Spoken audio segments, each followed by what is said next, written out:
बिना एक भी पल सोचे उस तेज बहती नदी में छलांग लगा दी।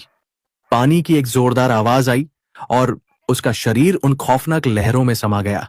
लेकिन कहते हैं ना, जब तक ऊपर वाला ना चाहे, किसी की कहानी इतनी आसानी से खत्म नहीं होती। उसी वक्त नदी से कुछ ही दूरी पर शिवा नाम का एक नौजवान किसान अपने खेत से काम खत्म करके लौट रहा था। शिवा बेहद गरीब था। दिन भर मिट्टी में पसीना बहाकर 2 वक्त की सूखी रोटी कमाता था। उसके कपड़े फटे और पुराने थे, पैरों में चप्पल तक नहीं थी, लेकिन उसका दिल सोने से भी ज्यादा खरा था। अचानक तेज हवा के बीच शिवा को पानी में किसी के गिरने की छप छप आवाज सुनाई दी। उसने ध्यान से देखा तो लहरों के बीच एक इंसान डूब रहा था। बिना यह सोचे कि पानी कितना गहरा है या नदी का बहाव कितना जानलेवा है, शिवा ने अपनी जान की परवाह के बिना पानी में छलांग लगा दी। लहरें बहुत खूंखार थीं। वो शिवा को भी अपने साथ बहा ले जाना चाहती थीं, लेकिन एक किसान जो बंजर जमीन का सीना चीरकर फसल उगाना जानता है, वो मौत से इतनी आसानी से हार कैसे मान लेता। उसने पूरी ताकत से गोता लगाया और अंधेरे पानी में डूबती हुई अंजलि का हाथ कसकर पकड़ लिया। पानी के खिलाफ एक लंबी लड़ाई लड़ने के बाद अपनी सांसें टूटने से ठीक पहले वो किसी तरह अंजलि को खींचकर किनारे पर ले आया। शिवा खुद बुरी तरह हाँफ रहा था, लेकिन उसने हिम्मत नहीं हारी। अंजलि बेसुध पड़ी थी। शिवा ने उसके सीने को जोर से दबाया ताकि फेफड़ों में भरा पानी बाहर निकल सके। एक पल के लिए लगा कि सब खत्म हो गया है। सांसें रुक चुकी थीं, लेकिन तभी चमत्कार हुआ। अंजलि ने जोर से पानी उगला और खांसते हुए अपनी आंखें खोल दी। शिवा की जान में जान आई। उसने राहत की एक लंबी सांस ली। अंजलि ने धीरे धीरे अपनी भारी आंखें खोली। उसने देखा कि सामने एक गरीब मिट्टी से सना हुआ लड़का खड़ा है, जिसने अपनी जान पर खेलकर उसे बचाया है। अंजलि ने अपनी कांपती और दर्द भरी आवाज में पूछा, तुमने तुमने मुझे क्यों बचाया? जब मेरे अपने ही मुझे मारना चाहते हैं तो एक अनजान होकर तुमने अपनी जान खतरे में क्यों डाली? शिवा कुछ पल शांत रहा। उसकी आंखों में एक गहरी सच्चाई थी। उसने बहुत ही कोमल और शांत आवाज में कहा, मैडम जी, जब कोई फसल आंधी तूफान में बर्बाद हो जाती है ना, तो हम किसान खेत को छोड़कर भागते नहीं हैं। हम फिर से बीज बोते हैं। जिंदगी को खत्म कर लेना बहुत आसान है, लेकिन मुश्किलों से लड़कर दोबारा खड़े होना ही असली इंसानियत है। ये सीधे और सच्चे शब्द अंजलि के दिल को चीरते हुए उसकी आत्मा तक पहुंच गए। पहली बार किसी ने उसे उसकी हैसियत या पैसे से नहीं, बल्कि एक इंसान समझकर उसकी जान बचाई थी। शिवा ने उसे सहारा दिया और अपनी छोटी सी झोपड़ी की तरफ ले जाने लगा ताकि उसे आग की गर्माहट दे सके। लेकिन उन्हें इस बात का बिल्कुल भी अंदाजा नहीं था कि मौत का साया अभी टला नहीं है। अंजलि को नदी में धकेलने वाले वो खूंखार लोग अंधेरे में छुपकर उन्हें देख रहे थे। असली खौफनाक रात और जिंदगी की सबसे बड़ी जंग अब शुरू होने वाली थी। रात और भी गहरी हो चली थी। बाहर बारिश की बूंदें मिट्टी की सौंधी खुशबू बिखेर रही थीं, लेकिन अंजलि के मन में यादों का जहर घुला हुआ था। शिवा उसे सहारा देकर अपनी छोटी सी कच्ची झोपड़ी में ले आया। वह झोपड़ी जहां छत से पानी टपक रहा था और दीवारों पर गरीबी साफ झलक रही थी, लेकिन उन मिट्टी की दीवारों में जो अपनापन था, वह अंजलि ने अपने करोड़ों के महल में कभी महसूस नहीं किया था। अंजलि ठंड से थरथर कांप रही थी। शिवा ने तुरंत चूल्हे में सूखी लकड़ियां डाली और आग जला दी। आग की सुनहरी लपटें अंजलि के ठंडे पड़ते शरीर को थोड़ी राहत देने लगी। शिवा ने कोनों में पड़ा एक पुराना लेकिन साफ तौलिया अंजलि की तरफ बढ़ाया और नजरें झुकाकर बोला, मैडम जी, बुरा मत मानिएगा, मेरे पास कोई कीमती कपड़ा तो नहीं है, पर यह साफ है। आप इससे अपना सिर पोंछ लीजिए, वरना ठंड लग जाएगी। अंजलि ने कांपते हाथों से उस पुराने कपड़े को लिया। उसे याद आया कि उसके घर में हजारों के तौलिए थे, लेकिन आज इस 2 कौड़ी के कपड़े में उसे जो सुकून मिल रहा था, वह अनमोल था। वह चुपचाप आग को देखती रही। उसके दिमाग में बार बार वही चेहरे घूम रहे थे, उसके सगे भाई और चाचा, जिन्होंने सिर्फ जायदाद के कागजों पर दस्तखत करवाने के लिए उसे जान से मारने की कोशिश की थी। तभी शिवा ने एक मिट्टी की थाली में सूखी रोटी, थोड़ा सा नमक और एक कटा हुआ प्याज अंजलि के सामने रख दिया। शिवा थोड़ा झिझकते हुए बोला, मूछ करीब के घर में बस यही सूखा अनाज है, अगर आप खा सकें तो। अंजलि, जिसने अपनी पूरी जिंदगी चांदी की थालियों में 56 भोग खाए थे, उसने आज उस सूखी रोटी का एक टुकड़ा तोड़ा और मुंह में रखा। उसकी आंखों से अचानक आंसू छलक पड़े। वह रोते हुए बोली, शिवा, आज समझ आया कि स्वाद खाने में नहीं, उसे खिलाने वाले की नीयत में होता है। मेरे अपनों ने मुझे जहर खिलाने की कोशिश की और तुमने, जिसे मैं जानती तक नहीं, अपनी थाली का आखिरी निवाला मुझे दे दिया। शिवा ने अपनी बड़ी बड़ी आंखों से अंजलि को देखा और मुस्कुराकर बोला, मैडम जी, मां कहती थी कि इंसान की पहचान उसके पैसों से नहीं, उसके चरित्र से होती है। पैसा तो आज है, कल नहीं होगा, पर दुआएं हमेशा साथ रहती हैं। अभी उनकी बातें चल ही रही थीं कि अचानक झोपड़ी के बाहर सूखी टहनियों के टूटने की आवाज आई। चटाक! शिवा एकदम सतर्क हो गया। उसकी मुस्कुराहट गायब हो गई और उसकी जगह एक रक्षक की गंभीरता ने ले ली। उसने अपना कान दीवार से सटाया। बाहर कुछ भारी कदमों की आहट साफ सुनाई दे रही थी। अंजलि का चेहरा डर के मारे सफेद पड़ गया। वह फुसफुसाकर बोली, शिवा, वो लोग यहां आ गए, वो मुझे नहीं छोड़ेंगे। तुम भी मुसीबत में पड़ जाओगे, मुझे उनके हवाले कर दो। शिवा ने तुरंत अपनी हाथ वाली कुल्हाड़ी उठाई और अंजलि की आंखों में आंखें डालकर बोला, एक किसान अपनी फसल की रक्षा के लिए अपनी जान दांव पर लगा देता है, और आपने तो इस गरीब की झोपड़ी में शरण ली है। जब तक शिवा की सांस चल रही है, कोई आपकी परछाई को भी नहीं छू पाएगा। तभी झोपड़ी के दरवाजे पर एक जोरदार लात पड़ी। धड़ाम! दरवाजा थोड़ा सा हिल गया। बाहर से एक भारी और खौफनाक आवाज आई, ऐ लड़के, दरवाजा खोल, हमें पता है वह औरत अंदर ही है। अगर अपनी खैर चाहता है तो उसे बाहर निकाल दे, वरना इस झोपड़ी के साथ साथ तुझे भी राख कर देंगे। अंजलि डर के मारे कोने में सिमट गई। शिवा ने दरवाजे के पीछे की कुंडी को और कस लिया। बाहर खड़े लोग सिर्फ गुंडे नहीं थे, वो अंजलि के अतीत के वो राक्षस थे जो उसकी जान के भूखे थे। रात का सन्नाटा अब चीखों और धमकियों में बदलने वाला था। शिवा अकेला था और बाहर हथियारों से लैस 4-5 लोग। क्या एक निहत्था किसान उन दरिंदों का सामना कर पाएगा? क्या अंजलि की जिंदगी फिर से अंधेरे में डूब जाएगी? बाहर खड़ी मौत अब और इंतजार करने के मूड में नहीं थी। अचानक धड़ाम की एक और कान फाड़ देने वाली आवाज हुई और झोपड़ी का कमजोर दरवाजा टूटकर जमीन पर गिर पड़ा। दरवाजा गिरते ही ठंडी हवा का एक झोंका अंदर आया, जिसने चूल्हे की आग को और भड़का दिया। सामने 4 गुंडे खड़े थे। उनके चेहरों पर शैतानी हंसी थी और हाथों में लोहे की रॉड और डंडे चमक रहे थे। उनमें से एक, जो उनका लीडर लग रहा था, एक कदम अंदर आया और अंजलि को देखकर क्रूरता से हंसा। अरे वाह, शहर की करोड़पति मालकिन आज इस सड़ी हुई झोपड़ी में चूहे की तरह छिपी है।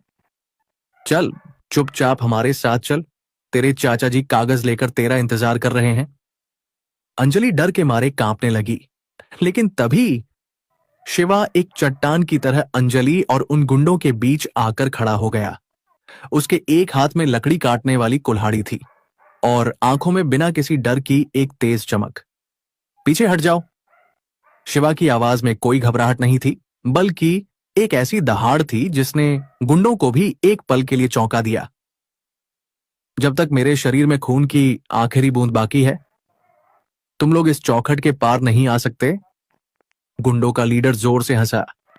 अरे ओ फटेहाल किसान, अपनी औकात देख और हमारा रास्ता छोड़ दे, वरना इसी झोपड़ी में तेरी कब्र बना देंगे। लेकिन शिवा अपनी जगह से 1 इंच भी नहीं हिला। लीडर ने गुस्से में आकर अपना डंडा शिवा के सिर की तरफ घुमाया। शिवा ने फुर्ती से उसे कुल्हाड़ी के डंडे से रोका और पूरी ताकत से उस गुंडे को लात मारकर जमीन पर गिरा दिया। अब झोपड़ी के अंदर एक खौफनाक लड़ाई शुरू हो गई। शिवा अकेला था, लेकिन वह किसी भूखे शेर की तरह लड़ रहा था। उसने एक गुंडे के हाथ से लोहे की रॉड छीन ली और दूसरे को जोरदार टक्कर मारी।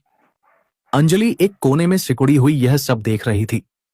उसे अपनी आंखों पर विश्वास नहीं हो रहा था कि एक लड़का, जिसे वह जानती तक नहीं, उसकी खातिर मौत से मोल ले रहा था। लड़ाई अब भयानक हो चुकी थी।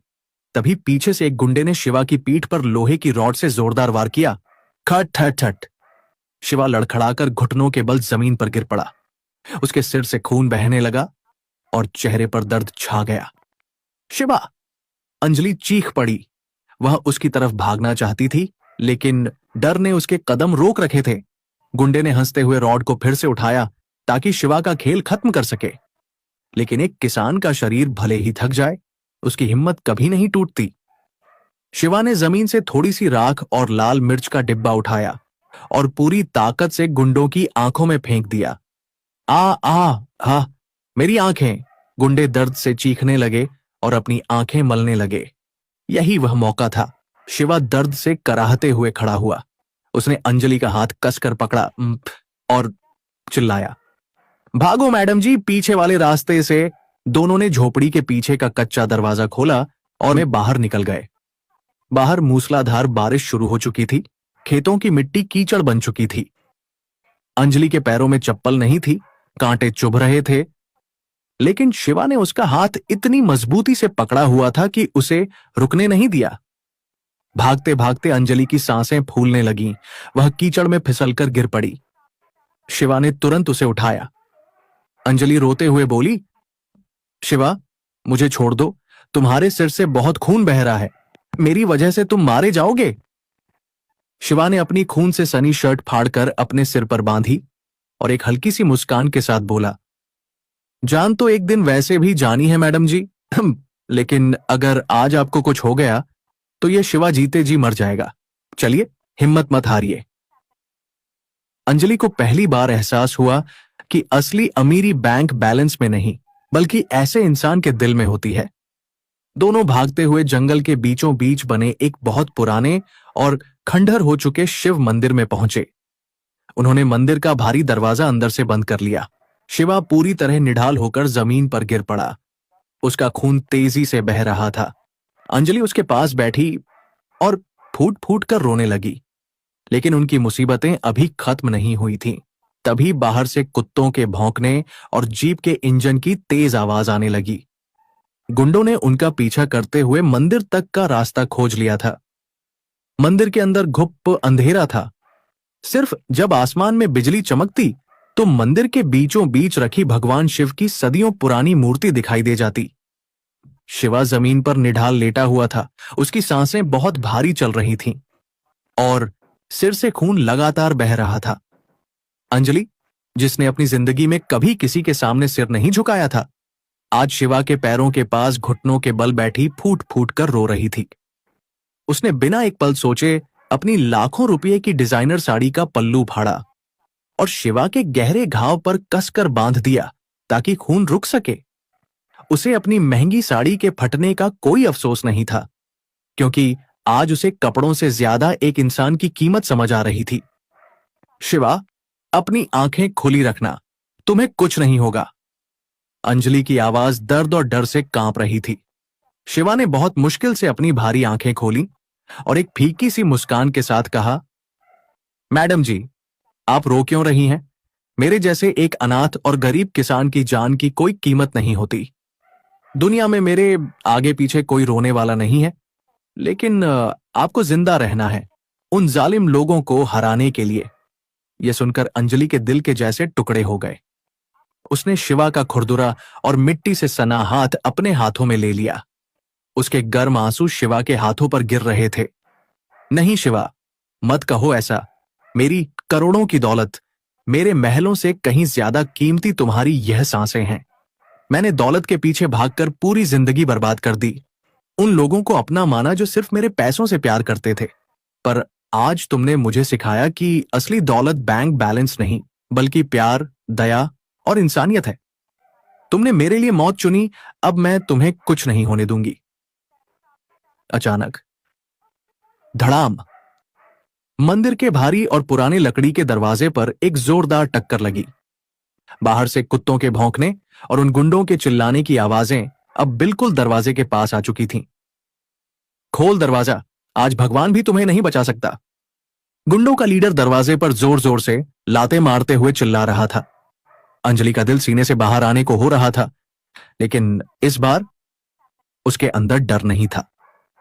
इस बार उसके अंदर एक अजीब सी आग जल रही थी, वह आग जो किसी अपने को बचाने के लिए पैदा होती है। शिवा ने लड़खड़ाते हुए उठने की कोशिश की। वह अपनी ड्यूटी पूरी करना चाहता था, लेकिन कमजोरी की वजह से वह वापस जमीन पर गिर पड़ा। धड़ाम, क्रैश। एक आखिरी और जोरदार धक्के के साथ मंदिर का दरवाजा टूटकर अंदर गिर गया। बाहर जोर की बिजली कड़की और उसकी नीली रोशनी में दरवाजे पर खड़े उन खूंखार गुंडों के चेहरे चमक उठे। उनके हाथों में चमकती हुई धारदार तलवारें और लोहे की रॉड थीं। लीडर एक शैतानी हंसी हंसते हुए अंदर आया। खेल खत्म अंजलि, यह भिखारी लड़का तो अब वैसे भी मरने वाला है, इसे यहीं तड़पने के लिए छोड़ दे और चुपचाप हमारे साथ चल, वरना तेरी भी यही हालत करेंगे। लेकिन इस बार जो हुआ, उसने गुंडों के साथ साथ शिवा को भी पूरी तरह हैरान कर दिया। अंजलि एक कदम भी पीछे नहीं हटी, बल्कि वह शिवा के आगे एक मजबूत ढाल की तरह खड़ी हो गई। उसकी आंखों में अब कोई आंसू नहीं थे, सिर्फ एक शेरनी वाला गुस्सा था।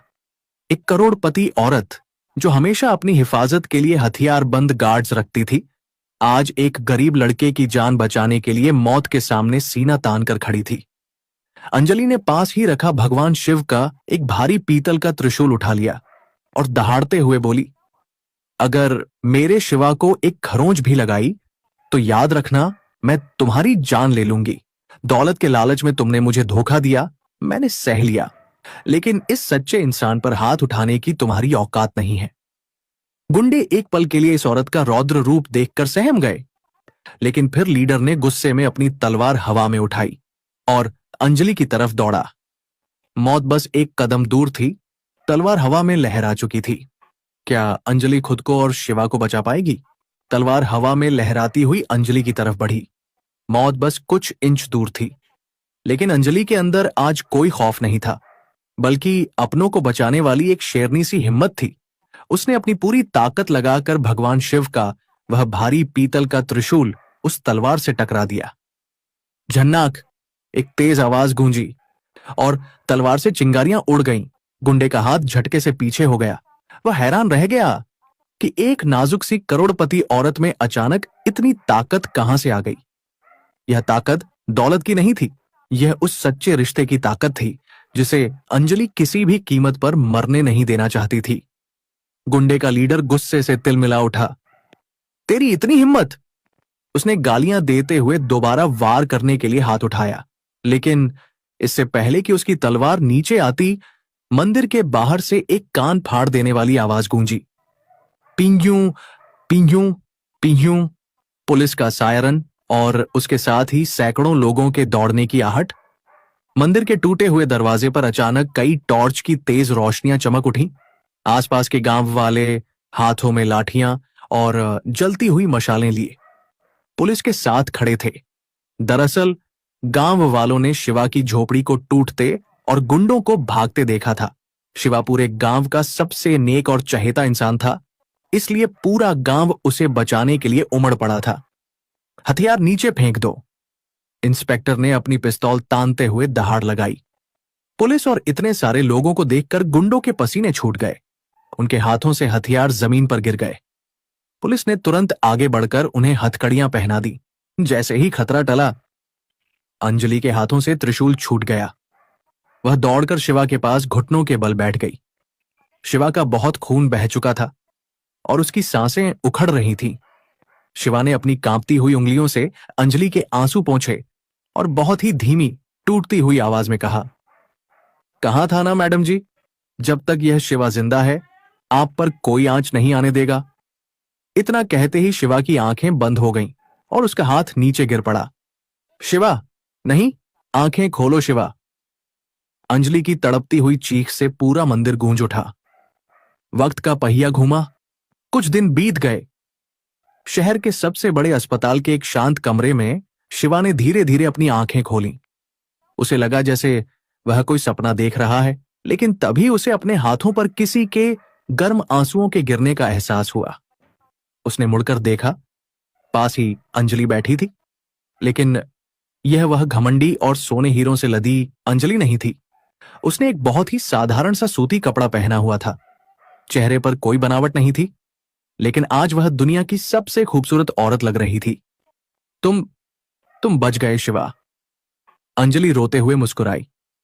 शिवा ने धीरे से कहा, मैडम जी, मैं तो एक मामूली सा किसान हूं। मेरी जगह तो मेरी उस छोटी सी झोपड़ी में है। अंजलि ने तुरंत उसके होठों पर उंगली रखकर उसे चुप करा दिया। उसकी आंखों से आंसू बह रहे थे। तुम मामूली नहीं हो शिवा, तुम दुनिया के सबसे अमीर इंसान हो, क्योंकि तुम्हारे पास एक सच्चा और साफ दिल है। तुमने मुझे सिर्फ उस नदी के पानी से नहीं निकाला, बल्कि लालच और धोखे के उस गहरे समंदर से बाहर निकाला है, जहां मैं घुट घुट कर मर रही थी। क्या तुम मुझ जैसी अकेली औरत को अपनी जिंदगी का हिस्सा बनाओगे? शिवा की आंखों से भी आंसू छलक पड़े। उसने बिना कुछ कहे अंजलि का हाथ मजबूती से थाम लिया।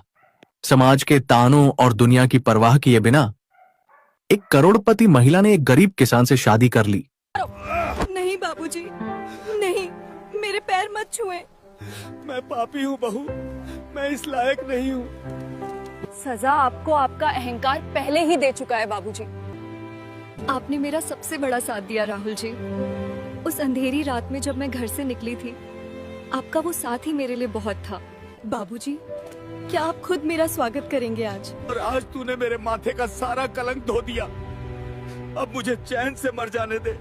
सजा से लोग टूट जाते हैं बाबूजी, सुधरते नहीं। अगर मुझे आपको सजा ही देनी होती तो मैं शहर से ये वर्दी पहनकर लौट। अल्लाह के डर से और अपनी पुरानी सोच से हमें लगा एक औरत क्या ही कर लेगी, पर आज तेरी ये खाकी वर्दी देखकर अच्छे अच्छों के पसीने छूट गए। तू तो साक्षात दुर्गा है बिटिया। वर्दी देखकर तो सब डरते हैं सरपंच जी। मैं एक सूती साड़ी पहनकर इसी आंगन में खड़ी थी, तब तो किसी ने मुझे दुर्गा नहीं कहा। तब तो मैं सिर्फ एक खोटी चवन्नी थी जो दहेज नहीं लाई थी। मेरी ताकत इस वर्दी में नहीं है, मेरी ताकत मेरी उस जिद में है। थी राहुल, दहेज के लालच में इस पगड़ी को मैंने खुद लाला के जूतों में रख दिया था। ले बहू, आज से इस हवेली की और मेरे इस खानदान की पगड़ी तेरे सर पर है। उस बेटी के देनदार हैं जिसे हम जन्म लेते ही बोझ समझ लेते हैं। जा बहू, आज इस घर के दरवाजे खोल। चलिए बाबूजी, अपने घर में चलिए। बात दीजिए बाबूजी, लड़ाई अभी बाकी है।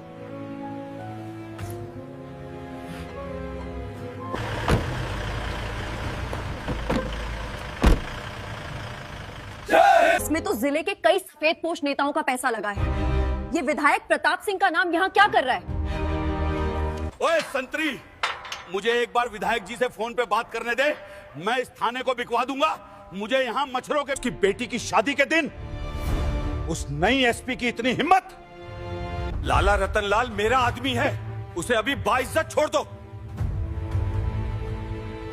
विधायक जी, तबादले। इस पंचायत में मैंने हमेशा अपनी झूठी शान के लिए फैसले किए, पर आज एक बाप के तौर पे कह रहा हूँ, बेटियों को दहेज की तराजू में तौलना बंद करो। मेरी बहू ने मुझे मेरी औकात दिखाई है। आज से इस गांव में कोई भी दहेज से भागने वाली औरत है, ये हमें क्या सिखाएगी? बाबूजी, अंजलि जिस आग में हाथ डाल रही है वो बहुत बड़ी है। भाग गई थी, जो अपने ससुर की इज्जत नीलाम करके शहर गई, वो आज हमारी जमीनें बचाएगी। ये सब नाटक है। खबरदार, अगर मेरी बेटी। मैडम, डीआईजी साहब का फोन था। विधायक जी ने ऊपर बहुत शिकायतें की हैं। वो कह रहे हैं कि आप बिना वारंट के नेताओं के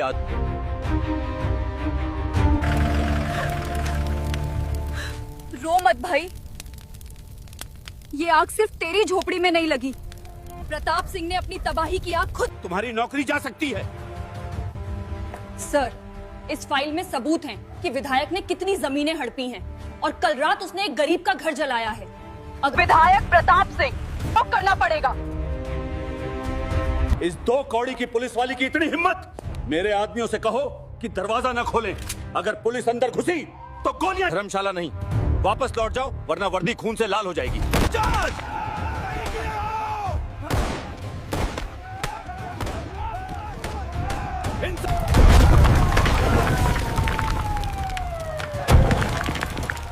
कोई सबूत नहीं बचेगा। कोई सबूत नहीं।